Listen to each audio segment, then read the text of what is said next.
നമസ്കാരം. ജന്മഭൂമിയിലേക്ക് സ്വാഗതം. വാർത്തകൾ ചുരുക്കത്തിൽ. വേനലവധി കഴിഞ്ഞ് സംസ്ഥാനത്തെ വിദ്യാലയങ്ങൾ ഇന്ന് തുറക്കും. പുതിയ അധ്യയന വർഷത്തെയും 1-ാം ക്ലാസ്സിലേക്ക് എത്തുന്ന കുരുന്നുകളെയും വരവേൽക്കാൻ സ്കൂളുകൾ ഒരുങ്ങി. 1 മുതൽ 12 വരെ ക്ലാസുകളിലായി 42 ലക്ഷത്തോളം കുട്ടികളാണ് ഇന്ന് സ്കൂളിലേക്ക് എത്തുക. സ്കൂൾ പ്രവേശനോത്സവത്തിന്റെ സംസ്ഥാനതല ഉദ്ഘാടന ചടങ്ങുകൾ പട്ടം GSS സ്കൂളിൽ മുഖ്യമന്ത്രി VD സതീശൻ നിർവഹിക്കും. ഇന്നു മുതൽ മിൽമ പാലിന് ലിറ്ററിന് 4 രൂപ കൂടും. ഡബിൾ ടോൺഡ് മിൽക്ക് അര ലിറ്ററിന് മിൽമ സ്മാർട്ട് 27 രൂപയാണ് പുതുക്കിയ വില. ഹോമോജനൈസ്ഡ് ടോൺഡ് മിൽക്ക് അര ലിറ്ററിന് 28 രൂപയും മിൽമ പ്രൈഡിന് ഹോമോജനൈസ്ഡ് 30 രൂപയും നൽകണം. മിൽമ റിച്ച് സ്റ്റാൻഡർഡൈസ്ഡ് മിൽക്കിന് അര ലിറ്ററിന് 32 രൂപയായി ഉയരും. ഉൽപാദന ചെലവ് കൂടിയതിനാലാണ് വില കൂട്ടിയത്. രാജ്യത്ത് പാചകവാത വില വീണ്ടും വർദ്ധിപ്പിച്ചു. വാണിജ്യാവശ്യങ്ങൾക്കുള്ള 19 കിലോയുടെ സിലിണ്ടറിനാണ് 42 രൂപ വർദ്ധിപ്പിച്ചത്. ഇതോടെ ഡൽഹിയിൽ വാണിജ്യ സിലിണ്ടറിന് വില 3113 രൂപ 50 പൈസയായി. 5 കിലോയുടെ ഫ്രീ ട്രേഡ് LPG സിലിണ്ടറുകളുടെ വിലയും 11 രൂപയുടെ വർധനവുണ്ട്. ഇതോടെ 5 കിലോയുടെ സിലിണ്ടറിന് ഡൽഹിയിൽ വില 821 രൂപ 50 പൈസയായി. ഗാർഹിക സിലിണ്ടറുകളുടെ വിലയിൽ മാറ്റമൊന്നുമില്ല. അമേരിക്കയിലെ അറ്റ്ലാന്റയിൽ വിവാഹ ദിനത്തിലുണ്ടായ ഹെലികോപ്റ്റർ ദുരന്തത്തിൽ മലയാളിയായ നരവരനടക്കം 2 പേർ മരിച്ചു. വധുവിന് പരിക്കേറ്റു. അമേരിക്കയിൽ സ്ഥിരതാമസക്കാരായ മൂവാറ്റുപുഴ വീട്ടൂർ കടുവാക്കുഴിയിൽ KT ജോർജിന്റെ മകൻ ഫിജി ജോർജിന്റെയും ഫേബയുടെയും മകൻ ഡേവ് ഫിജി ആണ് മരിച്ചത്. 26 വയസ്സായിരുന്നു. പരിക്കേറ്റ വധു തിരുവല്ല ഭരണിക്കാവ് തലവടി ചുടുകാട്ടിൽ സാമിന്റെയും ഷീലയുടെയും മകൾ ജസ്നി ചികിത്സയിലാണ്. കോപ്റ്റർ പൈലറ്റാണ് ദുരന്തത്തിൽ മരിച്ച മറ്റൊരാൾ. മരിച്ച ഡേവ് ഫിജി ഡെൽറ്റ എയർലൈൻസ് പൈലറ്റാണ്. വിവാഹ സൽക്കാരം കഴിഞ്ഞ് വധൂവരന്മാർ റോബിൻസൺ R66 ഹെലികോപ്റ്ററിൽ ഹോട്ടലിലേക്ക് പോകുമ്പോഴായിരുന്നു അപകടം. ഹെലികോപ്റ്റർ ഡോസൺ വില്ലയിലെ 24 മൗണ്ട് വെർണൺ ഡ്രൈവിംഗ്സിന് സമീപമാണ് തകർന്നു വീണത്. മാസപ്പടി കേസിൽ ED അന്വേഷണം സ്റ്റേ ചെയ്യണമെന്നാവശ്യപ്പെട്ട് CMRL നൽകിയ ഹർജി ഹൈക്കോടതി ഡിവിഷൻ ബെഞ്ച് ഇന്ന് പരിഗണിക്കും. റെയ്ഡിലൂടെ കിട്ടിയ തെളിവുകൾ കോടതിക്ക് മുന്നിലെത്തിച്ച് CMRLന്റെ വാദങ്ങൾ പ്രതിരോധിക്കാനാണ് ED നീക്കം. മുദ്രവെച്ച കവറിൽ റെയ്ഡ് വിവരങ്ങൾ ED കോടതിയെ അറിയിക്കും. പരിശോധനയ്ക്കിടെ ED ഉദ്യോഗസ്ഥരെ ആക്രമിച്ചതും കോടതിയെ ബോധ്യപ്പെടുത്തും. മുതിർന്ന അഭിഭാഷകരെ ഇറക്കി അനുകൂല ഉത്തരവ് നേടാനാണ് CMRL ശ്രമം. ഇന്ന് 5ാമതായി കേസ് ഹൈക്കോടതിയുടെ മുന്നിലെത്തും. ജസ്റ്റിസ് രാജാ വിജയരാഘവന്റെ ബെഞ്ചാണ് പരിഗണിക്കുക. CMRLൽ നിന്ന് പ്രതിഫലമായി ലഭിച്ച 2.78 കോടി രൂപയിൽ 45 ലക്ഷം രൂപ ശശിധരൻ കർത്തായുടെ നോൺ ബാങ്കിംഗ് ഫിനാൻസ് കമ്പനിയായ എംപവർ ഇന്ത്യ ലിമിറ്റഡിലേക്ക് വീണ കൈമാറിയതിന് തെളിവായി എക്സാലോജിക് കമ്പനിയുടെ ബാങ്കിംഗ് രേഖകൾ. CMRLൽ നിന്ന് ഓരോ തവണയും എക്സാലോജിക്കിന്റെ അക്കൗണ്ടിൽ പണം എത്തുമ്പോഴും 4 മുതൽ 21 ദിവസം വരെയുള്ള ഇടവേളകളിൽ ഈ തുക എംപവർ ഇന്ത്യക്ക് കൈമാറിയിരുന്നതായി SFIO റിപ്പോർട്ടിനൊപ്പം ചേർത്ത ചാർട്ട് വ്യക്തമാക്കുന്നു. വീണയ്ക്ക് 2 തവണയായി ശശിധരൻ കർത്ത നൽകിയ 50 ലക്ഷം രൂപയുടെ വായ്പ തിരിച്ചു കിട്ടാനായി പൊതുമേഖലാ കമ്പനിയായ CMRLനെ ഉപയോഗപ്പെടുത്തിയെന്ന് തെളിയിക്കുന്നതാണ് ഈ രേഖ. കർത്തായുടെ കടം വീട്ടിയതിനു പുറമെ 2.33 കോടി രൂപ വീണയുടെയും എക്സാലോജിക്കിന്റെയും കയ്യിലുമെത്തി. വേഗറെയിൽ പദ്ധതി നടപ്പാക്കാനുള്ള പുതിയ ശുപാർശയുമായി മെട്രോമാൻ ശ്രീധരൻ സമീപിച്ചെങ്കിലും ഇക്കാര്യത്തിൽ സർക്കാരിന് തിടുക്കമില്ല. 2 ആഴ്ചയ്ക്കുള്ളിൽ അഭിപ്രായം അറിയിക്കാമെന്ന് കൂടിക്കാഴ്ചയിൽ മുഖ്യമന്ത്രി VD സതീശൻ ശ്രീധരനെ അറിയിച്ചിരുന്നു. എന്നാൽ കഴിഞ്ഞ സർക്കാരിനെതിരെ ഏറ്റവും വലിയ ജനകീയ സമരത്തിനിടയാക്കിയ വിഷയത്തിൽ ധൃതി പിടിച്ചൊരു തീരുമാനം ഉണ്ടാകാൻ ഇടയില്ല. പ്രകടന പത്രികയിൽ വേഗറെയിൽ ഒരു വാഗ്ദാനമായതിനാൽ ശ്രീധരന്റെ ശുപാർശ ഉൾപ്പെടെ പഠിക്കാൻ വിദഗ്ധ സമിതിയെ ചുമതലപ്പെടുത്തിയേക്കും.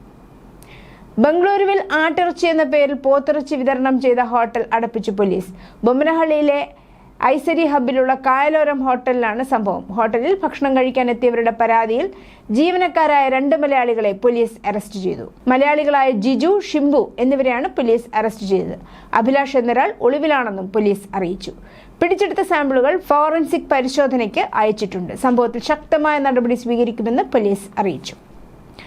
നീന്തൽ ഗുരു സജീവ് വളാശ്ശേരിക്ക് അഭിമാനത്തിന്റെ നിമിഷം. പ്രധാനമന്ത്രി നരേന്ദ്രമോദിയുടെ മൻ കി ബാത്ത് അഭിസംബോധനയിൽ ആലുവയിലെ സജീവ് വളാശ്ശേരിയെയും അദ്ദേഹത്തിന്റെ നീന്തൽ ക്ലബിനെയും പ്രശംസിച്ചത് കേരളത്തിന് അംഗീകാരത്തിന്റെ നിമിഷമായിരുന്നു.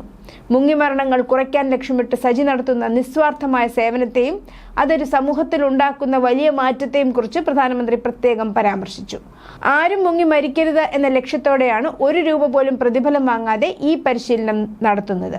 ശാരീരികവും മാനസികവുമായ വെല്ലുവിളികൾ നേരിടുന്നവർക്കും കാഴ്ചയില്ലാത്തവർക്കും സജി പ്രത്യേക പരിഗണന നൽകി നീന്തൽ പഠിപ്പിക്കുന്നു. ആലുവ മണപ്പുറത്തെ ദേശം കടവിൽ നവംബർ 1 മുതൽ മെയ് 31 വരെയാണ് സൗജന്യ നീന്തൽ വിദ്യാലയം വിദ്യാലയം നടക്കുന്നത്. ഒരു ദിവസം 900-ലധികം പേർക്ക് വരെ പരിശീലനം നൽകാനുള്ള വിപുലമായ സൗകര്യങ്ങൾ സജി അവിടെ ഒരുക്കിയിട്ടുണ്ട്. സുരക്ഷിതമായ നീന്തലിനായി ആംബുലൻസും ലൈഫ് ബോട്ട് സൗകര്യങ്ങളും സജ്ജമാക്കിയിട്ടുണ്ട്. ബാഗും കുടയുമില്ലാത്ത കുട്ടികളുടെ ബാല്യകാലം അറിഞ്ഞു വളർന്നയാളാണ് താനെന്നും അതുകൊണ്ടാണ് ഇപ്പോൾ അവസരം കിട്ടിയപ്പോൾ കുട്ടികൾക്ക് അതെല്ലാം നൽകാൻ തീരുമാനിച്ചതെന്നും മേയർ വി രാജേഷ് കോർപ്പറേഷന്റെ മേയർ കെയർ പദ്ധതിയിൽ ഉദ്ഘാടനം ചെയ്യുകയായിരുന്നു മേയർ. മേയർ കെയറിന്റെ ഭാഗമായി 5000 കുട്ടികൾക്കാണ് കുടയും ബാഗും ടിഫിൻ ബോക്സും ഉൾപ്പെടെയുള്ള കിറ്റുകൾ വിതരണം ചെയ്തത്. വിദ്യാഭ്യാസ വകുപ്പ് തന്നെയാണ് കിറ്റുകൾക്ക് അർഹരായ കുട്ടികളെ തെരഞ്ഞെടുത്തത്. കോർപ്പറേഷന്റെ പണമെടുക്കാതെ തന്നെ സഹായിക്കാൻ തയ്യാറുള്ള ബാങ്കുകളിൽ നിന്നും വ്യക്തികളിൽ നിന്നും കുട്ടികൾക്കുള്ള സാധനങ്ങൾ കിറ്റായി തന്നെ വാങ്ങിത്തരാൻ ആവശ്യപ്പെട്ടതനുസരിച്ച് അവർ അത് നൽകുകയായിരുന്നുവെന്നും മേയർ പറഞ്ഞു. കണ്ണൂരിൽ തട്ടുകടയിൽ വെച്ച് കോൺഗ്രസ് നേതാവിനെ മർദ്ദിച്ച കേസിൽ 2 പോലീസ് ഉദ്യോഗസ്ഥർക്ക് സസ്പെൻഷൻ. AR ക്യാമ്പിലെ പോലീസ് ഉദ്യോഗസ്ഥരായ രാജീവൻ, ബിനു കൃഷ്ണൻ എന്നിവർക്കെതിരെയാണ് നടപടി. രാജീവൻ ഇന്ന് വിരമിക്കുന്നതിന് തൊട്ടു മുമ്പാണ് ഉത്തരവ് ഇറങ്ങിയത്. വ്യാഴാഴ്ചയാണ് കണ്ണൂർ മണ്ഡലം പ്രസിഡന്റും മുൻ നഗരസഭാ കൗൺസിലറുമായ R രഞ്ജിത്തിന് മർദ്ദനമേറ്റത്. അതേസമയം തട്ടുകടയിൽ വെച്ച് രഞ്ജിത്താണ് പ്രശ്നമുണ്ടാക്കിയതെന്നും ആക്രമിച്ചതെന്നും പോലീസുകാർ പരാതി നൽകിയിട്ടുണ്ട്. സംസ്ഥാനത്ത് ശക്തമായ മഴയ്ക്ക് സാധ്യത. 3-4 ദിവസങ്ങൾക്കുള്ളിൽ തെക്കുപടിഞ്ഞാറൻ കാലവർഷം കേരളത്തിലെത്തും. തമിഴ്നാട്ടിലെയും ചില ഭാഗങ്ങളിലേക്ക് എത്താനിടയുണ്ടെന്ന് കാലാവസ്ഥാ നിരീക്ഷണ കേന്ദ്രം അറിയിച്ചു. തെക്കുപടിഞ്ഞാറൻ, തെക്കുകിഴക്കൻ അറബിക്കടൽ, ലക്ഷദ്വീപ്, ബംഗാൾ ഉൾക്കടൽ എന്നിവിടങ്ങളിലേക്കും കാലവർഷം വ്യാപിക്കും. വരും ദിവസങ്ങളിൽ ഒറ്റപ്പെട്ടയിടങ്ങളിൽ ഇടിമിന്നലോടുകൂടിയ മഴയ്ക്കും മണിക്കൂറിൽ 40 മുതൽ 50 കിലോമീറ്റർ വരെ വേഗതയിൽ ശക്തമായ കാറ്റിനും സാധ്യതയുണ്ട്. ബുധനാഴ്ച മുതൽ മഴയുടെ തീവ്രത കൂടും. കണ്ണൂർ മുൻ ADM നവീൻ ബാബുവിന്റെ മരണവുമായി ബന്ധപ്പെട്ട കേസ് CBIക്ക് വിട്ടുകൊണ്ട് സംസ്ഥാന സർക്കാർ ഉടൻ ഔദ്യോഗിക വിജ്ഞാപനം പുറത്തിറക്കും. നവീൻ ബാബുവിന്റെ കുടുംബത്തിന്റെ നിരന്തരമായ ആവശ്യം പരിഗണിച്ചാണ് UDF സർക്കാരിന്റെ ഈ നിർണായക നടപടി. കേസിൽ CBI അന്വേഷണം വേണമെന്ന അടിയന്തര ആവശ്യവുമായി നവീൻ ബാബുവിന്റെ കുടുംബം കഴിഞ്ഞ ദിവസം മുഖ്യമന്ത്രിയെ നേരിട്ട് കണ്ട് സംസാരിക്കുകയും നിലവിലെ പോലീസ് അന്വേഷണത്തിലുള്ള ശക്തമായ അതൃപ്തി അറിയിക്കുകയും ചെയ്തിരുന്നു. UDF സർക്കാർ അധികാരമേറ്റ ശേഷം CBIക്ക് വിടുന്ന ആദ്യത്തെ പ്രധാന കേസാണിത് എന്ന പ്രത്യേകതയുമുണ്ട്. സന്ദീപ് വാര്യർ MLAക്ക് വധഭീഷണി. വെടിവെച്ച് കൊല്ലുമെന്ന് പറഞ്ഞ് അജ്ഞാതൻ ഫോണിലൂടെ ഭീഷണി മുഴക്കുകയായിരുന്നു എന്ന് MLA പോലീസിൽ പരാതി സമർപ്പിച്ചു. ഫോണിലൂടെ അജ്ഞാതൻ കേട്ടാലറയ്ക്കുന്ന ഭാഷയിൽ അസഭ്യം പറഞ്ഞതായും സന്ദീപിന്റെ പരാതിയിലുണ്ട്. ഫോൺ കോൾ വന്നത് വാരണാസിയിൽ നിന്നാണെന്ന് പോലീസിന്റെ പ്രാഥമിക പരിശോധനയിൽ കണ്ടെത്തിയിട്ടുണ്ട്. എന്നാൽ ഫോൺ കോൾ വന്ന സിം രജിസ്റ്റർ ചെയ്തിരിക്കുന്നത് ഒരു കൊല്ലം സ്വദേശിയുടെ പേരിലാണ്. സൈബർ സെല്ലിന്റെ സഹായത്തോടെ പോലീസ് കൂടുതൽ അന്വേഷണങ്ങൾ നടത്തിവരികയാണ്. പശ്ചിമ ബംഗാളിലെ സോനാപൂരിൽ തെരഞ്ഞെടുപ്പിന് ശേഷമുണ്ടായ അക്രമത്തിന് ഇരയായവരുടെ കുടുംബങ്ങളെ സന്ദർശിക്കാനെത്തിയ തൃണമൂൽ കോൺഗ്രസ് TMC MP അഭിഷേക് ബാനർജിക്ക് നേരെ ആക്രമണം നടന്നിരുന്നു.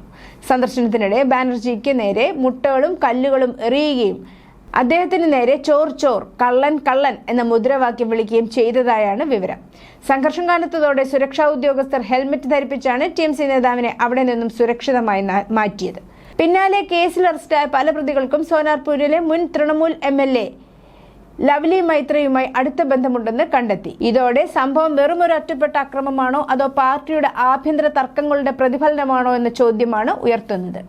അഭിഷേക് ബാനർജിയെ ആക്രമിച്ചതുമായി ബന്ധപ്പെട്ട് പോലീസ് ഇതുവരെ 5 പേരെ അറസ്റ്റ് ചെയ്തിട്ടുണ്ട്. മഴക്കാലത്ത് സുരക്ഷിതമായ ട്രെയിൻ ഗതാഗതം ഉറപ്പാക്കുന്നതിനായി കൊങ്കൺ റെയിൽവേ പാതയിൽ പുതിയ സമയക്രമം പ്രഖ്യാപിച്ചു. ജൂൺ 15 മുതലാണ് പരിഷ്കരിച്ച ടൈം ടേബിൾ നിലവിൽ വരുന്നത്. കൊങ്കൺ വഴി സർവീസ് നടത്തുന്ന 38 ജോഡി ട്രെയിനുകളുടെ സമയത്തിലാണ് മാറ്റം വരുത്തിയിരിക്കുന്നത്. തുടർച്ചയായ 2ാം തവണയും IPL കിരീടം സ്വന്തമാക്കി royal Challengers Bengaluru.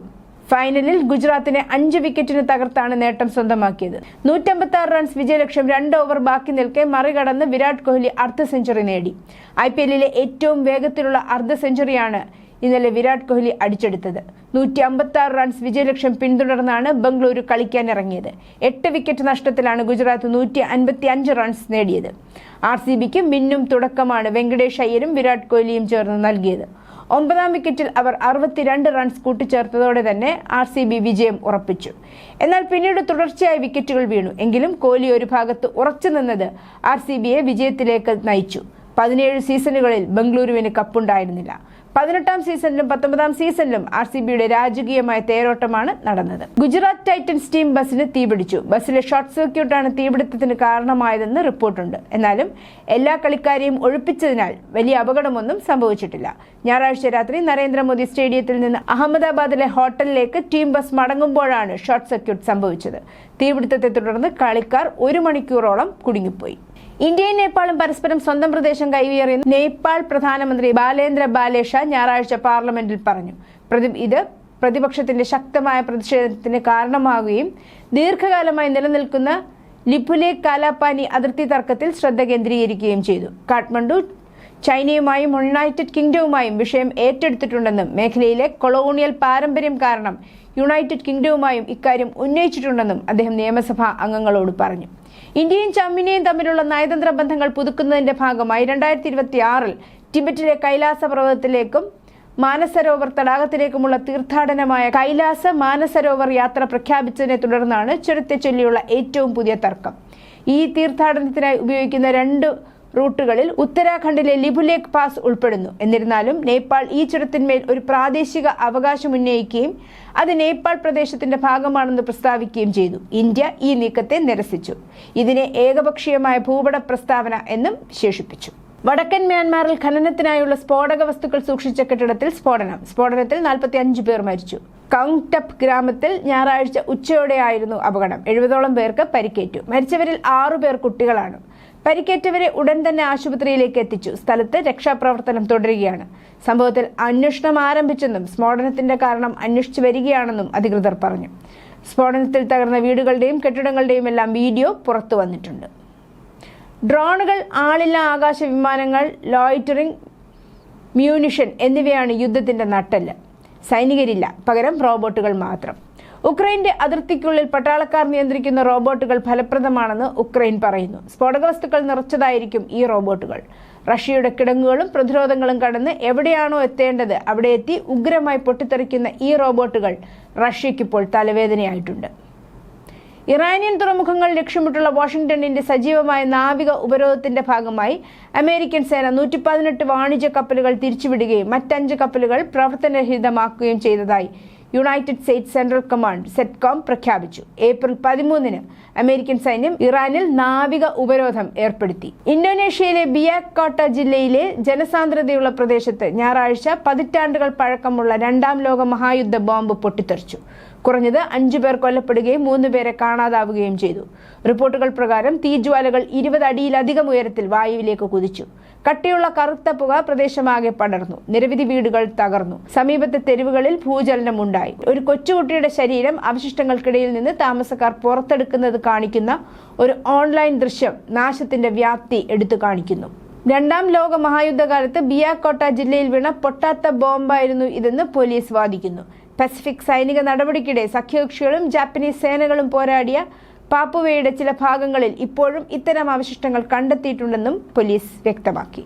News desk Janmabhumi.